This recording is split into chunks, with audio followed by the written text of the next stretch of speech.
Did you stop that Empire Chariot that came charging in? Hello everyone. This video will investigate countermeasures for the newly added Empire Chariot. Looking at the battlefield, it seems that people who play without thinking or those who are afraid of getting killed and only use ranged units from the rear are unilaterally crushed and then complain. Now, after its release, a sudden major revision completely changed the situation of the new unit, so I will investigate various countermeasures. Let's get started.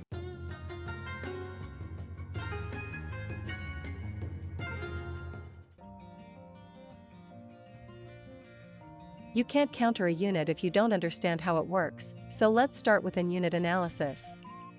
Unlike previous units, this one is an armed vehicle.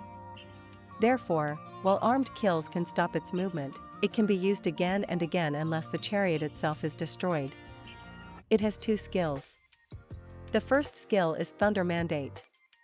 This is essentially a tank acceleration skill, and as long as there's stamina in the bottom left of the screen, it will continue to accelerate even when uncontrollable.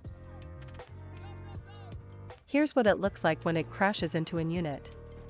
It attacks while knocking back opponents. Looking at it in slow motion, there appear to be two types of attacks, a knockback attack from the front and an attack hitbox near the blade portion of the wheels. The attack near the blade does not have knockback, so it can be blocked with a shield. Next, I investigated the attack mechanism.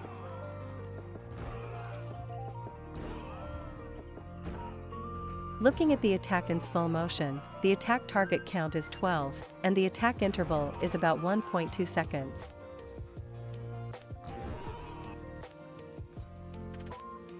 You can dismount the tank using the Q or F keys, but there's a cooldown before you can remount. By the way, after a revision, this has been shortened to 5 seconds. The second skill is Squall Edict. This skill can only be used when a certain speed is reached, and it doesn't do much damage despite consuming stamina. It's a tank turning skill.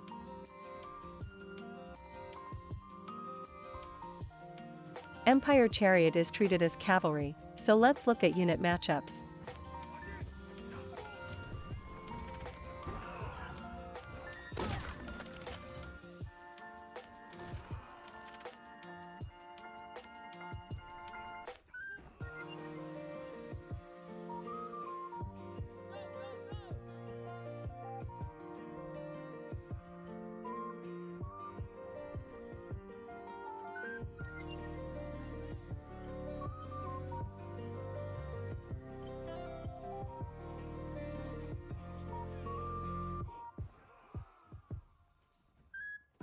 Since it's with CC immunity while moving, it seems that it's difficult to destroy the Empire Chariot except for some polearm units. And it's also strong against infantry and cavalry. By the way, the reason I was able to destroy the tank was that my attack range was long, allowing me to deal damage unilaterally before entering the opponent's attack range.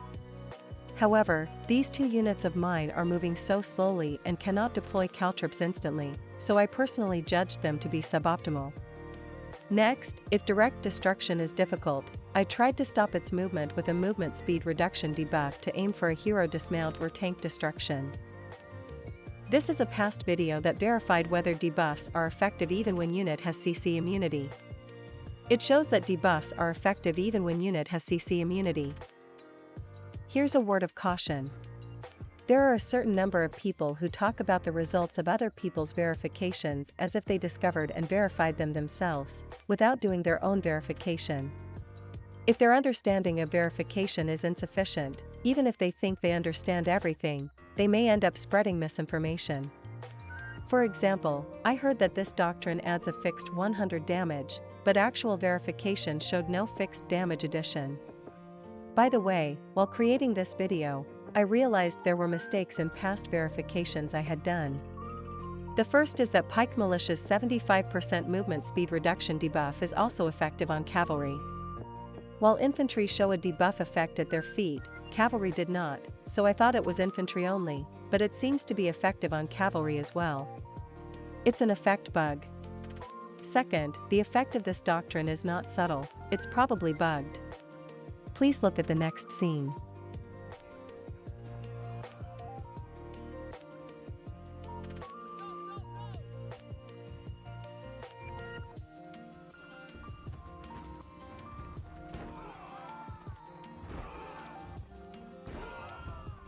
Did you notice the difference?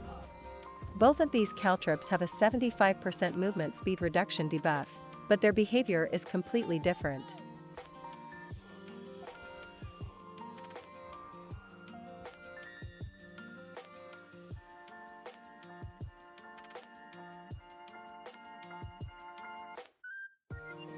You can tell by their movement that it's clearly the behavior of a 60% movement speed reduction debuff. In other words, the doctrine effect is not being applied. Returning to the topic of tank countermeasures, there have also been revisions to hero dismount skills, and dismounts can now only be aimed for with some ultimates. Therefore, dismounting with an ultimate is not practical. It seems like a good idea to apply a slow debuff with your armament and then let your troops handle the follow-up. KUSOTARO-san immediately put this idea into practice. ほら止まった。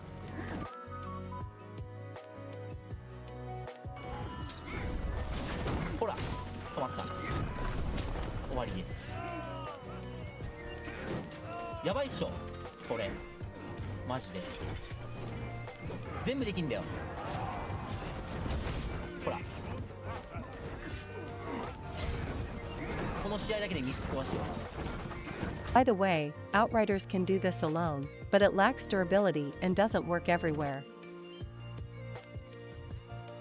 If you set up an immobilizing doctrine and attack, you can completely stop its movement. Incidentally, throw spear attacks with explosive attributes do not apply the immobilizing debuff effect. It might be usable in field battles, but in group battles, it lacks durability and cannot fixate targets, so it's not very useful except on some maps. So, what's the easiest way to stop the tank's movement without choosing special units including doctrines or weapons? That would probably be the combination of Pike Militia stand form and dismount by ultimate. The reason is simple: if you can just dismount the tank, your allies around you will take care of the kill or wagon destruction. Of course, if you are using a weapon with a movement speed reduction debuff skill, it's also okay to bring high burst damage units. I tried out its usability this time, and the conclusion is, stopping the tank is too difficult. Currently, there's almost nothing heroes can do, so I'd like to see more ways to stop its movement.